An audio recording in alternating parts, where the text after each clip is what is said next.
This graph shows house price versus earnings as a ratio. Currently, we're at the highest rates in recorded history, which means houses have never been so expensive relative to our salaries. Currently, we're at a peak where house prices are more than 7 times the average annual income. And if you hear baby boomer Deirdre talking about how in the late 1980s they had to deal with 15% interest rates, just remember that 5-bed detached home in Surrey they bought for £80,000 at the time was about 3 times house price to earnings ratio. Meaning today, versus that tough time, 2022 is already twice as hard. And the worst is still yet to come as interest rates aren't finished going up. This graph shows mortgage payments as a percentage of take-home pay. Worryingly, if the interest rates go up to 5.5%, which they're predicted to do from the Bank of England, this means that mortgage payments will be about 45% of household income. And this doesn't even begin to factor in utility bills and the cost of living crisis that we've had over the past year. There's talk of a property crash. Let's explore the facts and figures on whether you should buy a house now or wait until 2023. So, what's the problem? Well, if you're 55 and over, you likely own your own home pretty much in cash now because you've spent a lifetime paying off your mortgage. But if you're more like me, and the majority of people in the UK, a lot of people have a mortgage to buy a house and then they pay monthly repayments back every single month that's made up of interest and capital repayment. That means we have 2 problems. One is immediate and the other is looming. Firstly, if you're on a variable rate mortgage, you're probably already suffering from the consequences of rising interest rates because if you're on a variable rate, you just track the Bank of England rate plus then the margin for the bank themselves. For example, when I worked at Lloyds Banking Group for several years, I was on a staff mortgage where I was paying, for the majority, 0.1%, which was the bank rate. However, recently they've spotted that I left a year ago, and now my rate is going up to 5.7%, which means my monthly payments have gone from £300 a month almost up to £950 a month as of December. Now, bearing in mind this is on a £200,000 mortgage, £300 a month isn't that bad.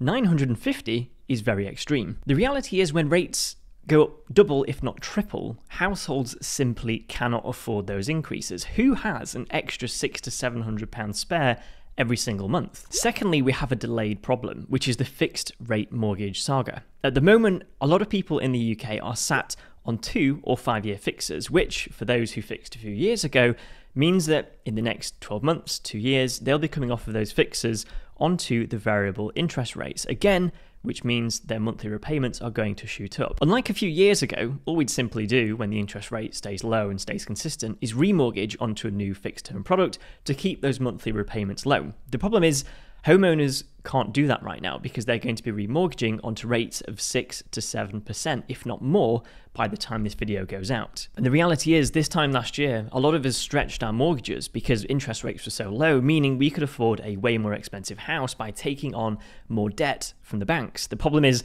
that same debt is now 2 to 3 times more expensive, meaning everyone's affordability has massively been reduced. 12 months ago, on a £200,000 mortgage, you might have been paying about £600 to £700 a month. Now we're looking at £1,500, £1,600, £1,700 a month. Now this is creating a vicious cycle. People can't afford to live in their homes and pay their current mortgages after they come off of the fix or if they're sat on a variable rate already. But the problem is they're trying to sell on the market and no one else can afford that kind of house, and thus the prices start to trend downwards. We've enjoyed a huge boom over the past 2 years post-pandemic from the race for space and a mixture of cheap lending as well, and we're at this kind of tipping point at the moment. The financial regulators force banks to stress test people's affordability. The problem is with 2022, it just isn't enough. Everything has surged so high when you factor in the interest rates, the cost of living crisis, including then the energy bills within that, where household outgoings have increased massively to pay just to live. The problem is with the war causing food prices to go up, energy bills are going up as well, that creates inflation, and unfortunately to tackle inflation, the central bank have to then increase the interest rates to try and bring it down. So will there be a property market crash? Well, let's look at what's happened previously, what's happening now, and what's going to happen next year and into the future. So what's already happened? Well, since the pandemic, we saw a huge surge in the property market that no one was really expecting. The reason why this happened was because when the property market closed in 2020 during the pandemic, it created a huge surge in demand afterwards. A lot of people were just staying put, so there was a massive amount of buyers, but not a lot of sellers. On top of that, to add fuel to the fire, there was also a stamp duty holiday as well, meaning you could buy a house up to 500k and it would be super cheap because there's no stamp duty to pay. The problem is that meant that homes and houses, especially in the countryside with gardens and space, were selling for 30 to 40% above the asking price, and a lot of the houses weren't even making their way onto the main market and instead were being sold privately off market to really high bidders. In the area where I've been looking, it was pretty common for houses to go 30 to 40% above the asking price, which was absolutely insane. Now the problem with this is that lenders were so overwhelmed by this and valuers didn't know what to do. The banks started telling the valuers to just accept the property at the price that it's been paid / offered, unless there was something really wrong with it. So if you're buying a house for 200k and you're the winning bidder at 260k, well above the market value in the area, the banks were just saying to the valuers, just put it through and say that it is worth 260,000, which is really dangerous, and it was massively inflating the whole property market and making things even more unaffordable. Whereas now we're already seeing the impacts and the effects. So when we talk about a property crash, we're already in a decline right now and the data is showing that. But at the moment, it's not this huge steep drop. It's a gradual decline downwards. We just don't know how far this could go. The reason why that's happening is because everyone who's currently on a variable rate mortgage has already been hit by the rising interest rates. And we've still got a little bit more to go because the Bank of England think that the base rate will be as high as 5.5% by the end of this year. What this means is that people don't want to pay the asking price on houses. So this time 12 months ago, houses were going for 40% above asking price, whereas now estate agents are quite literally saying to vendors, look, set your expectations really low. Also expect either just to get asking price or if not below the asking price. And that's why we're seeing a lot of reduced properties on the market, because those who are trying to milk the end of the boom are realizing that they can't sell. So what's going to happen going forwards? Well, prices are definitely going to drop. That's already happening and we're seeing this slow decline. That's because people's affordability has pretty much been slashed in half, and people don't want to live in smaller houses or in parts of towns where they might be a little bit rougher or have more crime. So people instead are waiting or trying to really jot down the price of a property to try and get some kind of affordable mortgage. Because we've already seen the impacts of the variable rate mortgages, the only thing that could impact the market further are the current people who are on 2 and 5 year fixers that are slowly coming off them over the next 12 months, because that's going to add to the problem where either people can't afford their homes and they need to sell them, or just generally people can't buy new homes on the current interest rates unless they go down. Unlike 2008, this year is very different. The 2008 crisis was based on subprime lending, where banks were knowingly giving money to people who can't afford mortgages. Now that is similar, but the reality is this time round is that all of those stress tests that are now put in place have well exceeded anything that was expected by any of the banks. And it is purely dependent on inflation this time around, rather than just selling dodgy products. Unfortunately, we can't predict what's going to happen over the next 12 months. Quite simply, if inflation drops, then that means that the Bank of England will also lower the interest rates, making mortgages more affordable again. So they can very easily reduce those and the whole problem goes away. And as a matter of fact, the Bank of England predict that inflation is going to drop as steep as it did as it rose earlier this year, which means it could go down quite phenomenally next year, and with that, the interest rates. Forgetting about energy bills, the cost of living crisis, and put that aside for a second, it means that next year, mortgages could become more affordable once again, and we don't really see this big crash. And the difference in 2022 is that people do have money. Since the pandemic, a lot of people have more savings because they didn't go out as much in that year, maybe didn't go on holiday. The problem is monthly cash flow. That's where the issue comes in. So if we fix the cost of the mortgages, naturally the market will start to stabilize and recover, and we won't see this huge crash all at once. But it does mean that prices are going to go down for the immediate. We just don't know how far and for how long. So what would I do? Well, I don't think there's one single answer here. I think it depends on whether you're a first-time buyer, a mover, or an investor. So if you're a first-time buyer, I'm really sorry, but you are completely screwed. The whole economy is really crap right now, and it's a really hard time to buy a house. Let's say 12 months ago, you wanted to buy a house around £200,000. That might cost you £600 to £700 a month on a repayment mortgage.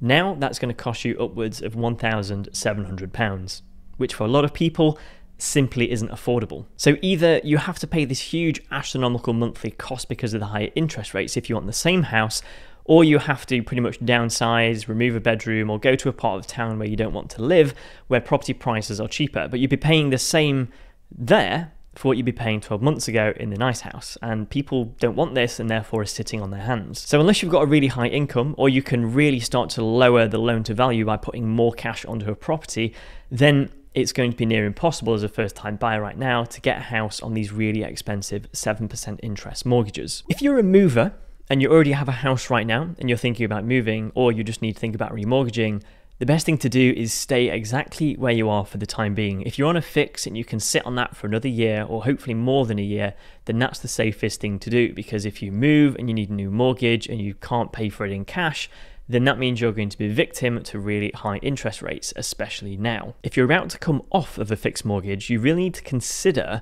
what are you going to do? Can you afford the monthly repayments on the current variable rates, which are around anywhere between 5 to 7%? Or do you have savings where you can try and pay as much off as possible on the mortgage, and meaning that when you refinance on 6, 7%, actually you're just paying 6 to 7% on a really small amount rather than maxing out your lending? Just be prepared to pay double, if not triple, what you're paying at the moment on the fixed part of the mortgage. And lastly, if you're a buy-to-let investor, then the mortgage rates are absolutely absurd right now. There's a bigger problem for investors though in the buy-to-let market, which is really impacting both investors and renters and tenants. The problem is that when you get a buy-to-let mortgage, this is means tested and stress tested against the rental income versus how much the property is and how much loan you need.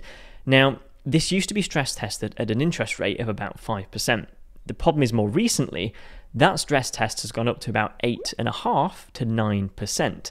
On top of that, there's then an extra multiplier where they work out the coverage of the rent. So if you rent out for £500 a month, the bank want to see that your rent covers your mortgage by more than 125 to 145%, depending on the lender. The problem is when you combine the 8.5% that they're stress testing against, and then they're adding on top the 125 to 145%, it's basically unaffordable. It means that rent can't be high enough because it's completely pricing renters out of the market, and thus landlords are also taking a hit here. To put this into perspective, a stress test rate of 8.5% on a £100,000 mortgage would mean monthly repayments of about £900. Now, you'll quickly realise in the UK there are not many houses that you can get for £100,000 that rent out for that every single month, which is very, very worrying. The reality is times are very tough right now, and it's mainly because the interest rates are so high. So if you're in a good position, stay exactly where you are, and let's just keep watching the market. At the moment, the problem is if you're going to buy a house or move house, you're going to be going onto very expensive rates. So you either have to halve your affordability and go for a way cheaper house, or just sit and wait this one out.